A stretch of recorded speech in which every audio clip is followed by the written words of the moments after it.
Roma Wines. R-O-M-A. Made in California for enjoyment throughout the world.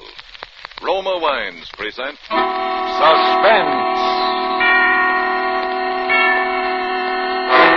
Tonight, Roma Wines bring you Mr. James Stewart as star of Consequence, a suspense play produced, edited, and directed for Roma Wines by William Spear.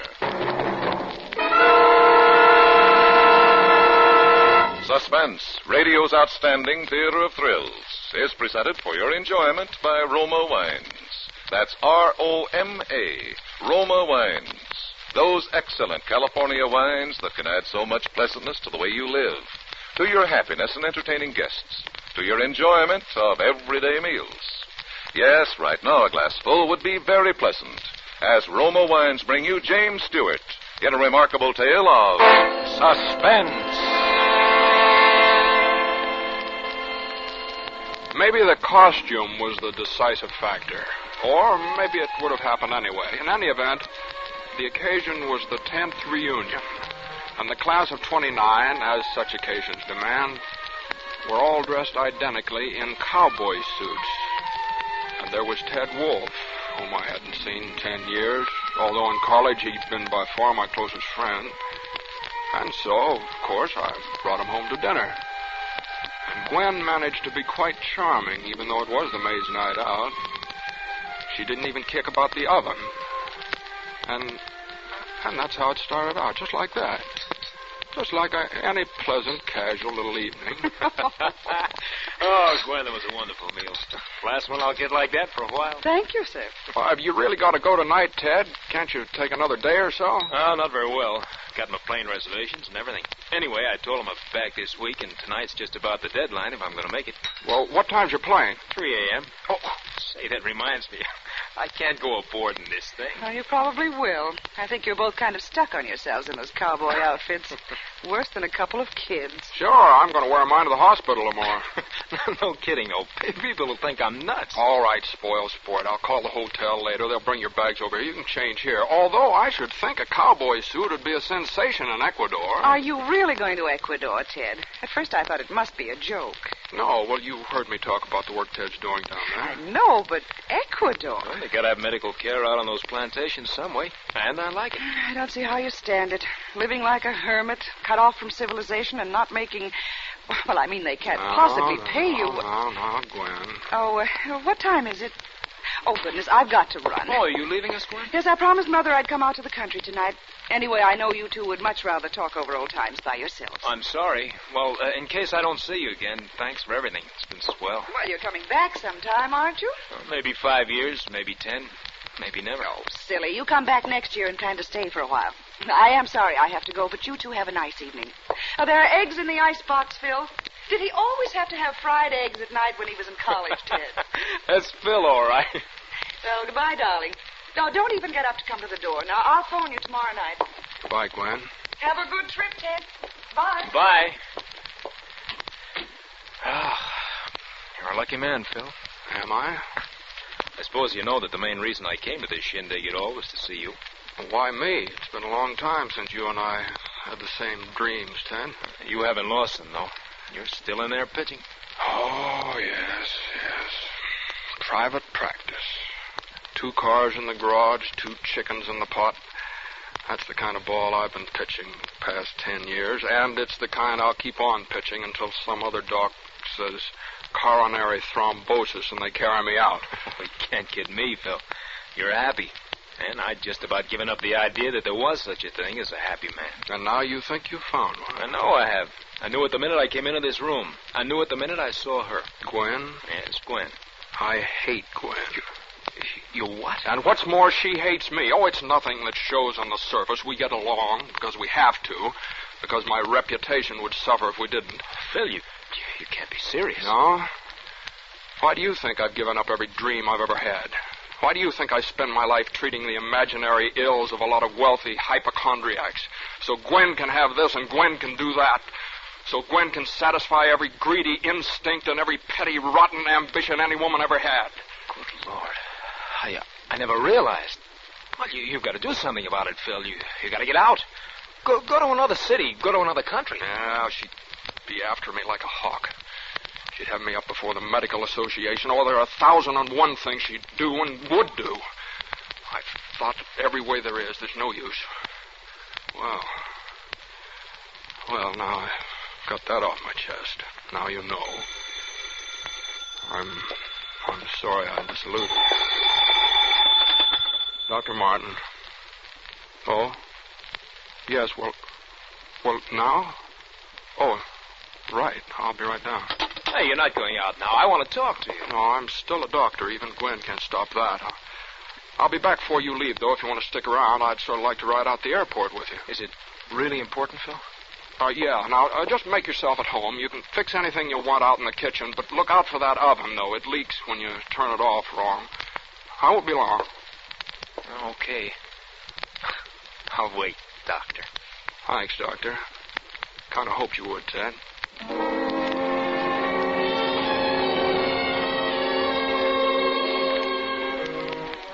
That was the second thing.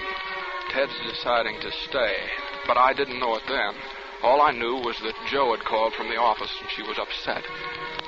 Still, I decided to walk. I was upset, too. When I got there, she was going over the accounts. Hello, darling. Hello. That was nice. Well, isn't it always? Always. Terribly. Well, what are you doing? Isn't all that rush to get the bills out? There is, though. For me. For you? Huh? Well, what is it, Joe? What's the matter? Phil, I had a talk with Father this evening. What, something about us? All about us. Well, he doesn't know anything. He couldn't. Nobody does unless you told him. You know I wouldn't do that. Oh, I'm sorry. I'm sorry, darling. I know. Anyway, it isn't what he knows, it's what he thinks. We had an awful row. He said he'd go to the trustees of the hospital. He said he'd go to Gwen. He said that? That's why I'm getting the bills out for you now, because I'm going away. Well, where? How long? No, darling, it's not going to be like that. It's for good. Well, Joe... It's for good, Phil. Joe, I can't let you go. I know it hasn't been perfect. I know it's been infinitely worse for you than for me, but at least we've had something. At least I've always known you were here on the other side of the door, and I could see you and talk to you. I can't live with a door between us anymore. Well, maybe you just don't love me enough to... No, darling, I'm sorry. I didn't mean that. Phil, I'm not playing noble, and I'm not trying to put you on the spot because it isn't as though there was some decision you could make. There isn't. This had to happen someday, and it has. That's all. I could go with you. You couldn't do that, Phil. Well, why not? I could change my name. I could go to another city, even another country. I could get back into research. I could... Darling. It's no go, Phil. Oh, I know. I asked her for a divorce again this morning. You don't have to tell me the answer. There is no answer for us, Phil. Not one that we can take. There we are. Yeah, there we are. Well, you better go now. I've got all this to do. Well, let me help you. No. Well, why not? I could weaken. And then where would we be? Oh, Joe, Oh, please. no, Phil, please go. Please, please, please. All right. I'll go.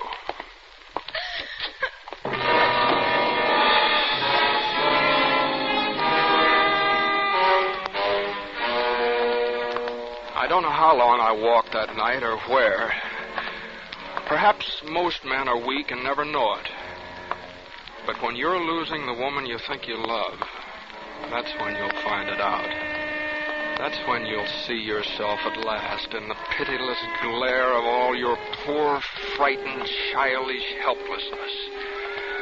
And so I walked, and I was sick to the depths of my soul. And I walked some more.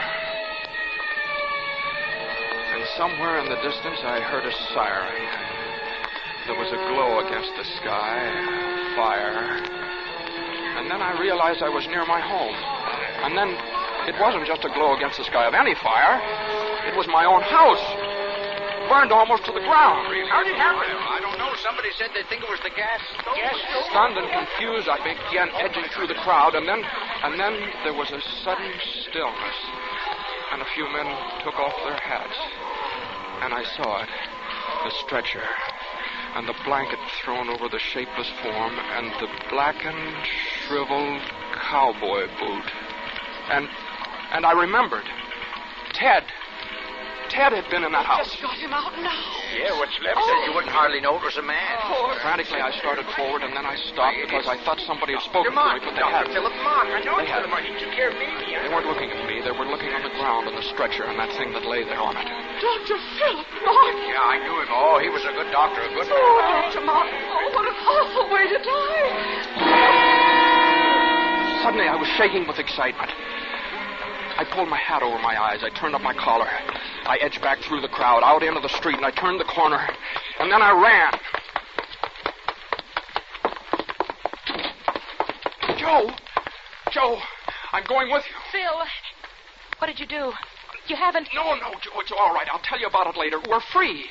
Joe, we're free. I'm dead. I mean, Dr. Philip Martin is dead. For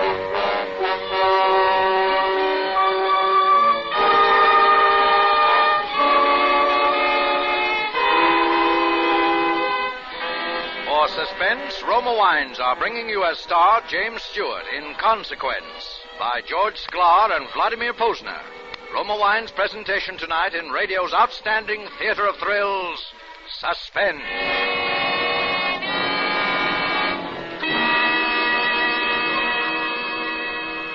Between the acts of Suspense, this is Truman Bradley for Roma Wines. Nowadays, weekends again call for entertaining, for friends and families enjoying themselves together. To the millions who regularly entertain with wine, and to those who haven't yet discovered this simple secret of inexpensive hospitality, here's a tip from famed hostess Elsa Maxwell. Successful parties can be inexpensive with Roma California wines. Yes, for just pennies a glass, about the cost of a soft drink, you can delight your guests with a taste-tempting selection of America's finest wines. Ruby red Roma port, nut-like Roma sherry, golden Roma muscatel, flame-bright Roma tokay. These superb Roma wines are a perfect party treat with cake, fruit, nuts, or other tasty snacks. They're delightful anytime. Cut your entertaining costs. Start serving Roma wines tomorrow. Discover for yourself why Roma is America's first choice. Why only Roma wines, crushed from tender grapes grown in California's finest vineyards, bring you true wine luxury at such low price. You're right with Roma, bottled at the winery in California to bring you unvarying goodness always. That's R-O-M-A, Roma Wines. Remember, more Americans enjoy Roma than any other wine. And now, Roma Wines bring back to our Hollywood soundstage James Stewart, who, as Dr. Philip Martin, in Consequence, continues a narrative well calculated to keep you in suspense.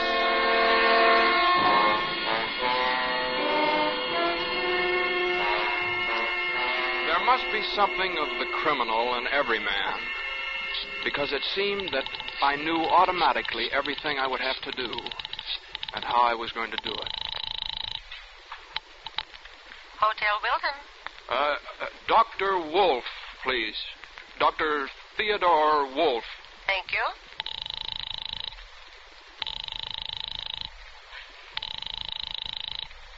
I'm sorry, sir. Dr. Wolf doesn't answer. Oh, say, what's the number of his room again? I'd like to drop him a note. Dr. Wolf is in 502. 502. Thank you. I knew in a big hotel like that, the chances of anyone remembering exactly what Ted looked like were pretty slim, and I figured that they'd give me the key all right as long as I didn't stumble around asking for the number. I let myself into 502, and I snapped on the light. I found the plane ticket on the bureau, and then I pried open his luggage and changed into one of his suits. I put on his hat and his overcoat, just in case. I packed my own things away. There were a pair of dark glasses on the bureau, too, and I put them on. Then I went down, checked out, paid cash. I knew he'd bought the plane ticket at the airport, so the travel clerk at the hotel, why, he wouldn't know Ted Wolf from Adam. Yes, sir? I'm Dr. Wolf. I've been staying here at the hotel. Oh, yes, Doctor. I have a through plane ticket here to Ecuador, Pan American, for tonight. I'd like to turn it in. One moment. Oh, that's Dr. Dr. Theodore Wolf. Thank you. Hello, Pan American, Wilton Hotel. Say I got a through ticket to Ecuador. Dr. Theodore Wolf. Will you take it? All right. That'll be quite all right, Doctor. Oh, and while you're at it, you might as well get me a couple of train tickets. Yes, sir. Where to, sir? Huh? I said where to, sir. Oh, Los Angeles.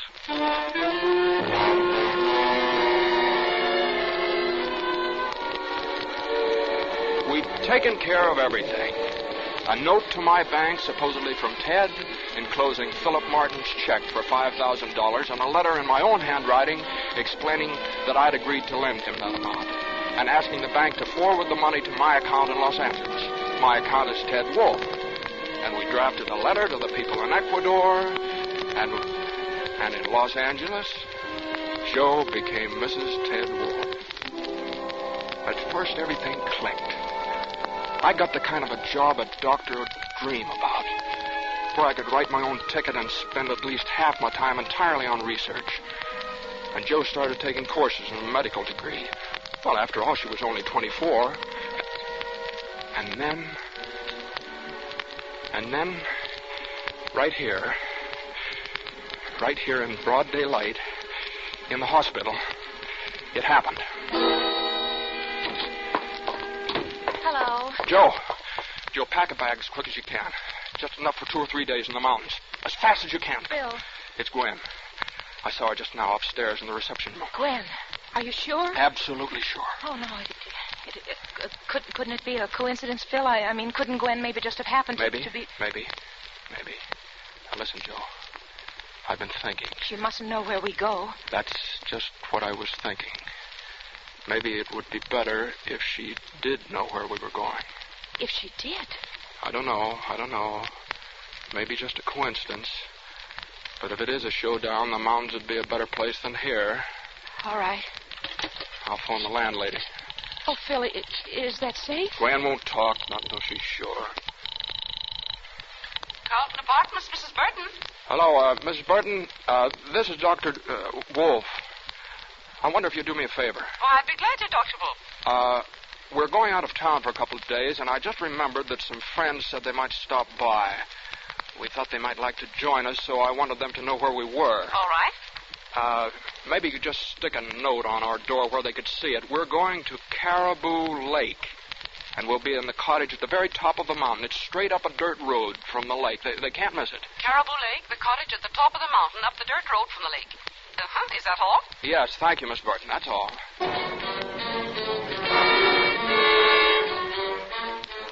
Caribou Lake is nothing much more than just a general store where you can buy bait, hire boats and cottages. And that time of year, there's hardly anybody there except the people who run the store. And our cottage was a good 3 miles away up a twisting dirt road running above the lake. But you could see it good and plain even at night when the lights were on. We stopped at the store and both went in to buy the things we needed, food and kerosene, matches, and stuff like that. Then we went on up the mountain. By that time, it was almost dark, and Jo fixed something for us to eat. Neither one of us could touch it. We were watching the road for lights of a car. It was about 8:30 when we saw them. They went right past the store without stopping, and they came on up the mountain. They couldn't have been anyone else but Gwen. Well, she didn't waste any time. Phil, what if the car is rented? No, she'd bring her own. She loves to drive. Phil, you're not afraid, are you? No, not anymore. I'll go.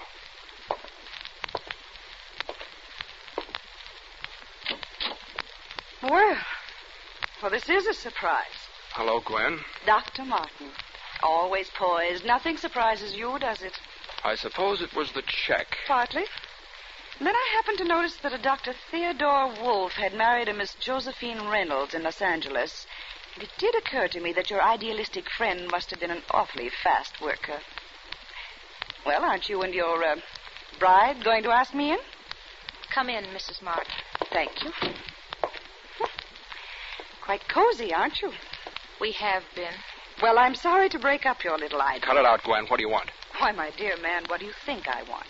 The way things are now, you've got $200,000 worth of life insurance coming to you. Why don't you let us alone? Philip, I don't know whether you realize how much worry and anguish you've caused me. Sure, I know. I know just exactly how much.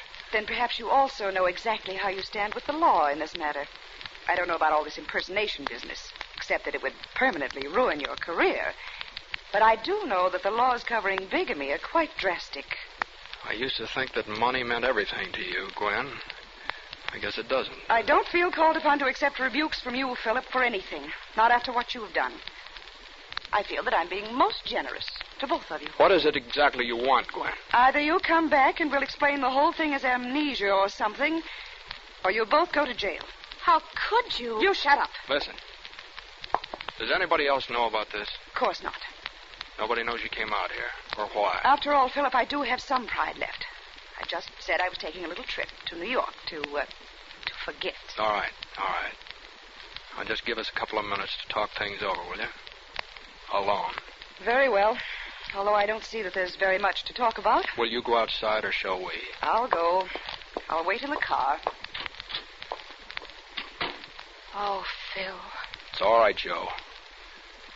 I don't mind now. Neither do I. Do you think you can do it? Me? Yes, I'll have to have an alibi. Have you thought about how... Yeah, all day, I guess. But it's all right. It's good. She'll disappear the same way I did. Fire? Yeah. Only I'll have to be down at the store when it happens. This place will go up like kindling. And when they pull her out, they'll think it's you. Nobody knows she's here. And I'll be there to say it is you. How are you going to I got that all fixed. It's down in the cellar. All you have to do is... Here. Use this hatchet. Can you? Yes, I will. And then go out to the car and get on the floor in the back seat under a blanket. Lock it from the inside. I can probably get away right afterwards. All right, Phil. I'll see you in the car. The whole thing shouldn't take more than a couple of hours. Phil, you're not afraid. Are you? No. I'm glad. Gwen? Yes? Come on in. Well, have you decided? Yes. You might as well eat with us. There'll be a few details to talk over. I'm not sure I feel much like eating in this house, Philip. Well, I'm not going to start back hungry.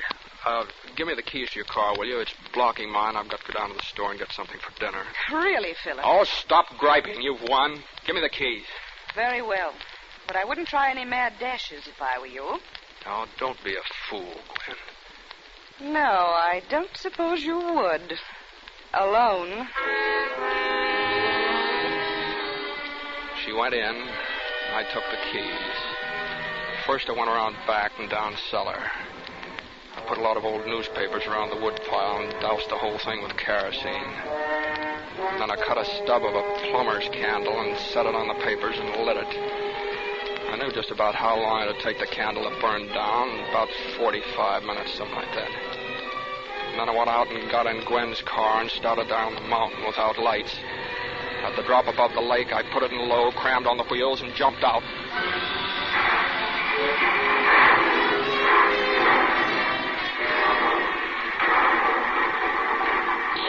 It bounced once and then went over where there's about 40 feet of water. Unless somebody told them where to look, they'd never find it. All that had taken about 15 minutes. The walk down to the store took about 20 more. Well, forget something, Dr. Wolf? Yep, like a fool tobacco. I can't get through the night without a pipe. Know just how it is. You walk down? Yep, working up an appetite. Here you are. You folks have callers tonight? No. Oh, why? Why? Thought I saw a car go up your way a while back. Oh, I saw the lights. They didn't come up. Somebody must have made the wrong turn. Didn't they come back? I don't know. I was out back for a spell. You see that car come back by, Daisy? You must have seen it all right about an hour ago. Seems like I did hear a car about there. Sure, that was it. Yep, pretty sure I did. Dooley don't always see so good, but she hears plenty. Huh, Ma? Look at here, Ed. Look at up there. Huh? Looks like a fire. Hey. Why, it is a fire. Why, golly, Doc, that looks like your place. Oh, it couldn't be. But it must be. Big, too. Well, we better get up there, Doc. Well, do you have your car? We'll go in the truck. It's right outside. The boys can bring Ma along in the car. See that, Ma? Yep. Lenny, Johnny, get out the car. All right, come on, Doc. Oh, my, I sure hope everything's all right. Yeah, so do I.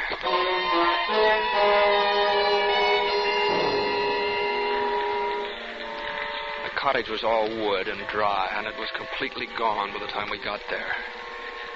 It was the boys who dragged her out of the embers. I wouldn't look if I was you, Doctor.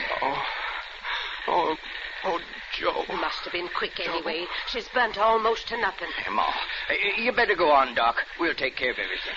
All right. Want one of the boys to go with you? No, I'll get in touch with you from town. I'll make the arrangements down there and send down for the... Yes, well, you just go on. We'll see to everything now. All right. I'm awful sorry, Dr. Wolf.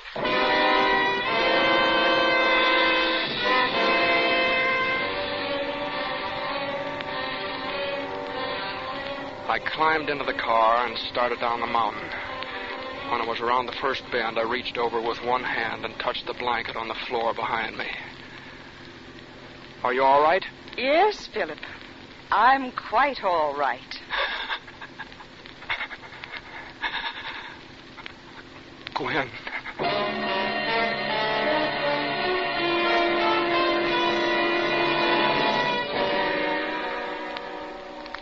Gwen has never told me how it happened. But of course she killed her. We both killed her. I know that I'm trapped. I'm hopelessly, irrevocably trapped by the terrible burden of guilt we share between us, as she is. I know now that two people held together by such a frightful bond cannot both go on living, for that bond can be broken in only one way. One of the two must die. And so I write this only to have the true facts brought to light in the event of such a death.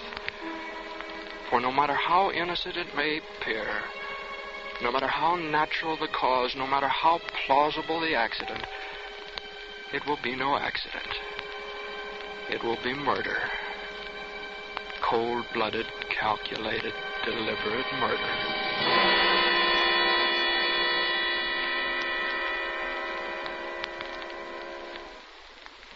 And now the local news. Dr. Philip Martin, who has been in ill health the past 3 months while recovering from an attack of amnesia, died today in his home from an overdose of sleeping sedative. He is survived by his widow, Mrs. Gwendolyn Martin.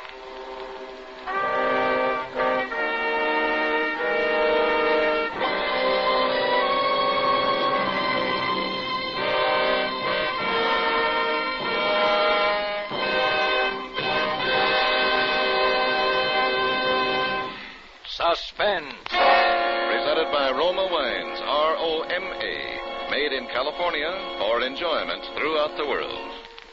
Before we hear again from James Stewart, the star of Consequence, tonight's suspense play, this is Truman Bradley for Roma Wines. Here's a suggestion that will make tomorrow night's fish dinner a meal to remember. Delight your family by serving delicious pale gold Roma California Sauterne. The delightful bouquet and delicate, tempting taste of Roma Sauterne bring out the flavor fullness, the real appetizing goodness of fish or fowl, lend an air of friendly companionship to the meal. And best of all, you can enjoy Roma Sauterne often. It costs so little, actually only pennies a glass. Join the millions who have made Roma America's first choice. The reason? Roma gives you true wine taste luxury at low price. Make Roma Sauterne with seafood a regular Friday night custom. Get several bottles of delicious, inexpensive Roma Sauterne tomorrow. Insist on Roma, R-O-M-A, Roma Wines, made in California for enjoyment throughout the world. This is Jimmy Stewart again. Suspense is a radio show that got started just about the time I first found myself overseas. And with everybody, it has always been one of the 2 or 3 top favorites. I've been looking forward for a long time to my appearance with the show tonight. And next Thursday, that very swell actor Richard Green will be your star in his first broadcast since he joined the British Army 4.5 years ago. Next Thursday, same time, Roma Wines will bring you Mr. Richard Green as star of Suspense, radio's outstanding theater of thrills. Produced by William Spear for the Roma Wine Company of Fresno, California. This is CBS, the Columbia Broadcasting System.